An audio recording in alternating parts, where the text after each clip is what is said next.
క్రీస్తునందు ప్రియులైన సహోదరి సహోదరులకు ప్రభువైన యేసుక్రీస్తు నామంలో శుభాలు తెలియజేస్తున్నాను.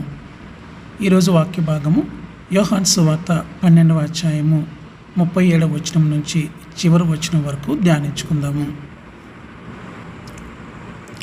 స్నేహితులారా, గమనించండి, యూదులు వారి అవిశ్వాసమందే కొనసాగారు. యూదుడైన యేసు ఇశ్రాయేలునకు మెస్సీయగా వచ్చాడు, కానీ ఆ యూదులే ఆయనను నిరాకరించారు. ఇది ఎలా సాధ్యము? పాత నిబంధన ప్రవచనాలు నెరవేరడానికి ఈ విధంగా జరిగినదని యోహాను చెబుతున్నాడు.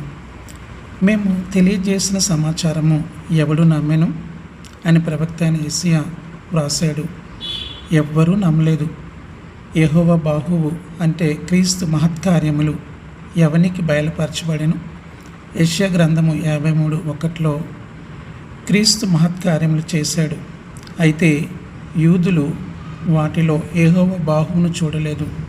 క్రీస్తు బయలుపరచబడినాడు, అయితే ఆయనను వారు గుర్తుపట్టలేదు. యూదులు విశ్వాసం ఉంచలేదని యోహాను చెబుతున్నాడు. ఎందుకంటే దేవుడు వారి కన్నులకు అంధత్వము కలుగజేసి వారి హృదయాన్ని కఠినపరిచాడు. అయితే మొదట్లోనే వారిని అంధులుగా చేయలేదు.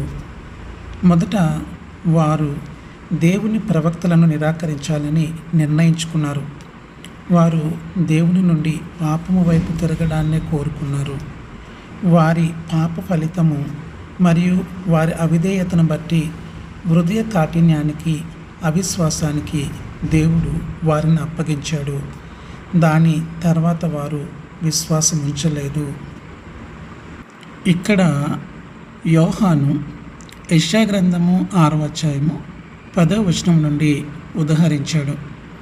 ఈ వాక్య భాగాన్ని మత్తయి, మార్కు మరియు లూకా కొద్ది మార్పుతో ఉదహరించారు. అయితే దాని భావము ఒకటే. యూదులు యేసుని నిరాకరిస్తారని దేవునికి తెలుసు. భవిష్యత్తులో ఏమి జరుగుతుందో సమస్తము దేవునికి తెలుసు. క్రీస్తుని ఎవరు అంగీకరిస్తారో, ఎవరు నిరాకరిస్తారో ఆయనకి తెలుసు. ప్రతి మనుషుడు ఏం చేస్తాడో దేవునికి ముందే తెలిసినప్పటికీ ప్రతి మనుషుడు ఏమి కోరుకుంటాడో దానినే చేయడానికి స్వతంత్రుడు. ఒకడు క్రీస్తుని నిరాకరిస్తే అతడు ఆ విధంగా చేయడానికి ఇష్టపడతాడు, కాబట్టి అతడు ఆ విధంగా చేస్తాడు. అందుకు అతనే బాధ్యుడు. అతడు దేవుని నిందింపలేడు. యెషయా ఈ ప్రవచనము రాసినప్పుడు మెస్సీయ మహిమను గురించి వ్రాస్తున్నాడు. ఆత్మీయంగా ఆయన భవిష్యత్తులోని క్రీస్తు మహిమను చూశాడు. యూదులు ఆ మహిమను నిరాకరిస్తారని ఆయనకు తెలుసు. అయితే అనేక మంది యూదులు, అందులో కొంతమంది యూదా నాయకులు సైతము క్రీస్తు మహిమను నిరాకరించలేదు. యూదా నాయకులు ఎవరు క్రీస్తులో విశ్వాసం ఉంచలేదని పరిసయ్యులు తలంచారు. అయితే యోహాను ఇక్కడ అనేకులు ఆయన రహస్యముగా విశ్వాసం ఉంచారంటున్నాడు. వారిలో ఇద్దరిని గూర్చి మాత్రమే క్రొత్త నిబంధనలో పేర్కొన్నాడు: నికోదేము మరియు అరిమతే యోసేపు. ఇతర యూదా నాయకులకు నిజంగా విశ్వాసం ఉన్నదా అన్నది అనుమానించదగినది. ఎందుకంటే వారు వారి విశ్వాసమునకు ఒప్పుకొనలేదని యోహాను చెబుతున్నాడు. మనుషులు ఏమనుకుంటారోనని వారికి భయపడి క్రీస్తును ఒప్పుకోవడానికి నిరాకరించేవాడికి సహజంగా నిజమైన విశ్వాసం ఉండదు. యోహాను ఈ నాయకులు వారి విశ్వాసాన్ని ఒప్పుకోకపోవడానికి కారణాలు ఇచ్చాడు.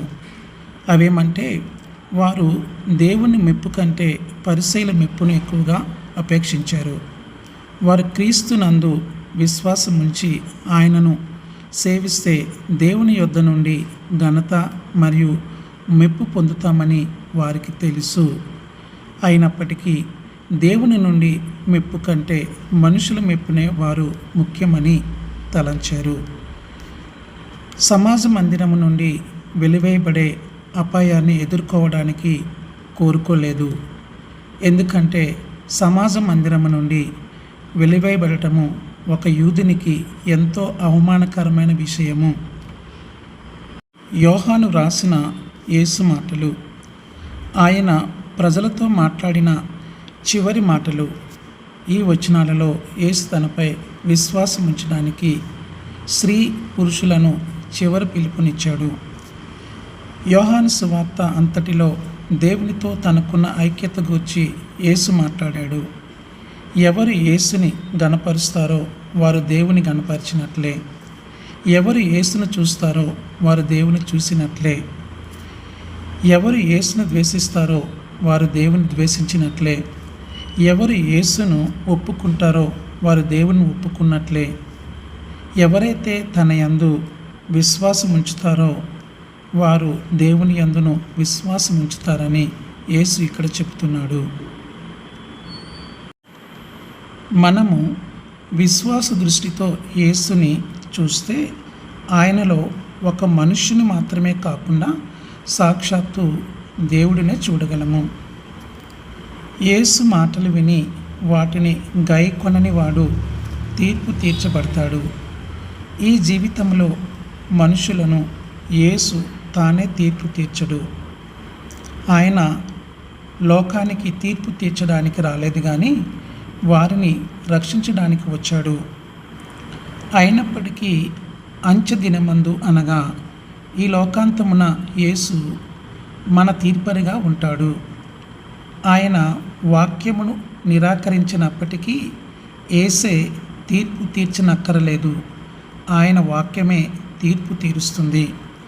అంచె దినమున తీర్పరి ఆ మనుషునితో రక్షణ అను వాక్యము నీ యొద్దకు వచ్చినది, అయితే నీవు అంగీకరించలేదు, నీవు పరలోకంలో ప్రవేశింపవు అని చెప్తాడు.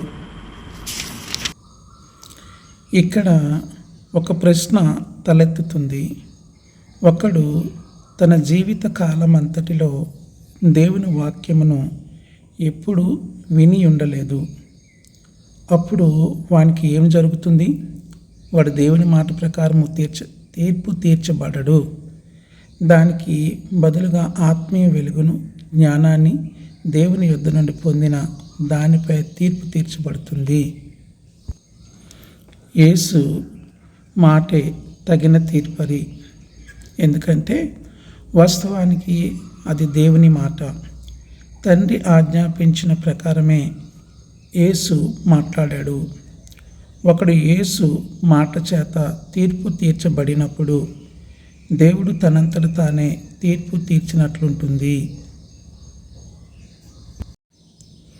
దేవుని ఆజ్ఞ ప్రకారము యేసు మాట్లాడినాడు.